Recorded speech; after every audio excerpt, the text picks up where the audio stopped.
Boa tarde, pessoal, tudo bom? Meu nome é Leonardo Costa. Esse aqui é mais um vídeo da nossa série sobre lesões e diagnóstico diferencial. Nós havíamos falado bem lá atrás sobre as entorses de tornozelo e as maneiras como nós, aqui dentro do nosso consultório, nós tratamos e reduzimos. Fizemos na época a diferença entre entorses do tipo grau 1, grau 2 e grau 3. Geralmente as entorses de grau 3, elas são cirúrgicas. Mas as entorses, para nós caracterizarmos serem cirúrgicas, e esse vídeo aqui, ele vai para um paciente que nos escreveu lá do Maranhão, Wagner, em relação à sua esposa, que segundo o que ele me descreveu, e eles se comunicam comigo, a grande maioria via WhatsApp, ela fez uma torção, descendo um ressalto, estava de salto alto e simplesmente, além da torção do tornozelo, ela bateu com o pé no chão. E perguntou se era natural, era normal, a pessoa não conseguir colocar o pé no chão durante 2 meses. Quando eu comecei a conversar com o Wagner via WhatsApp, e ele acompanha os nossos vídeos desde o começo, eu falei com ele que não é normal, Wagner, a pessoa não conseguir durante 2 meses colocar o pé no chão simplesmente porque fez uma entorse de tornozelo. Só que eu ainda falei com ele, provavelmente a sua esposa pode ter feito uma fissura no calcanhar ou no pé. E aí sim ele confirmou que ela tinha feito sim uma fissura por conta de um diagnóstico dos médicos. Ao invés de operarem, eles preferiram fazer um tratamento conservador, ou seja, a bota ortopédica, que nós chamamos de Robocop, as pessoas conhecem como Robocop, e que ela teria aí um período de tratamento conservador ao invés de operar. E aí esse vídeo é em homenagem ao Wagner e à sua esposa que estão lá nos assistindo. Geralmente, quando nós fazemos lesões na base do calcanhar e é fratura, nós teríamos que classificar os tipos de fratura. Quando são cirúrgicas, quando não são cirúrgicas. Geralmente, uma fratura de tornozelo cirúrgica, devido a uma entorse, ela teria que ter 4 pontos. Um alargamento da base do calcanhar, geralmente atingindo essa base, e que ela abre, ela faz como se fosse uma rachadura longitudinal, nesse ponto. Às vezes eu tenho o fechamento desse ângulo, onde eu tenho um maléolo interno, esse ângulo, em vez de ser um ângulo agudo, ele passa a ser um ângulo raso, é o segundo ponto, para que nós criterizemos que essa entorse que gerou uma fratura gere um procedimento cirúrgico como correção.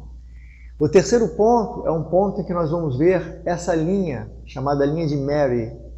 É uma linha longitudinal, do dorso do pé até os dedos, e que em vez de ela ficar ao comprido, ela encurta. E o quarto ponto é quando nós vemos, na região posterior, além do achatamento, o alargamento da base do tendão e da linha do calcâneo.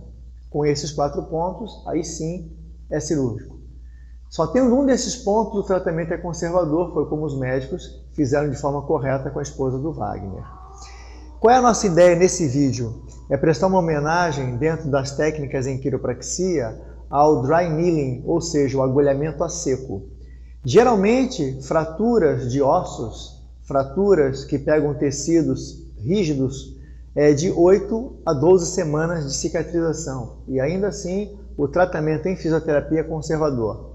Pode ser com terapia ortopédica, em que nós vamos mobilizar ou às vezes até fazer leves manipulações, e existe uma maneira de se fazer isso, ou através, quando nós olhamos o tecido rígido de uma maneira geral, com edema, a pele não está brilhosa, mas está um pouco pesada, e quando a gente toca na pele e fica marcado em cima, nós utilizamos o agulhamento a seco.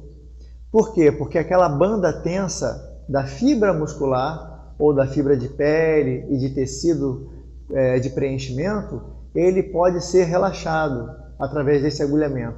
Lembrando que o dry needling ele não é acupuntura, apesar de que podemos ter pontos relacionados à acupuntura. É bom deixar claro no vídeo, porque senão as pessoas poderiam confundir. Essa ferramenta diagnóstica é uma homenagem que nós estamos fazendo ao professor Daniel Cordeiro, especialista na área, e que ele é preceptor dentro do curso de quiropraxia sobre o agulhamento a seco. Então, o agulhamento na região onde a pessoa fez a fratura, é feita de forma longitudinal, onde nós temos, aqui é uma peça óssea, onde nós temos na pele a tensão nessa área toda aqui. No caso, foi o que aconteceu com a esposa do Wagner. É o que eu faria, a princípio. Tirando o agulhamento a seco, tem técnicas mobilizatórias, tá certo? Só relembrando, pessoal, nesse último vídeo que nós gravamos sobre dry needling, agulhamento a seco, para lesões do tipo fissura, que é um tipo de fratura no tornozelo, os pontos que nós não havíamos falado no vídeo anterior, por exemplo, na base do calcâneo, eu representei em vermelho a fissura, que pode ter acontecido, como foi na esposa de Wagner, do Maranhão, e os pontos em azul é onde nós vamos com a nossa agulha de acupuntura. Mas não é acupuntura, é uma ferramenta diagnóstica da quiropraxia, para que nós possamos pegar a área de banda muscular ou tecido tenso e nós vamos dando o relaxamento, fazendo com os elementos químicos eles possam muito mais rapidamente auxiliar a cicatrização do tecido ósseo. Esse complemento vai no nosso vídeo sobre dry needling e o tipo de entorse de tornozelo que causa uma espécie de fratura dependendo como o cliente ele bata no chão. Espero que vocês gostem e nos aguardem para o próximo vídeo. Boa tarde, pessoal. Meu nome é Leonardo Costa, fisioterapeuta aqui na Leonardo Costa Fisioterapia. Nós vamos continuar rodando os vídeos que vocês gostam das nossas séries sobre tratamento e conduta. Porém, na nossa loja virtual lá no YouTube ou no Face, vocês procurem. Nós vamos ter um conteúdo para vocês profissionais, fisioterapeutas, acadêmicos e até profissionais médicos. Tá certo?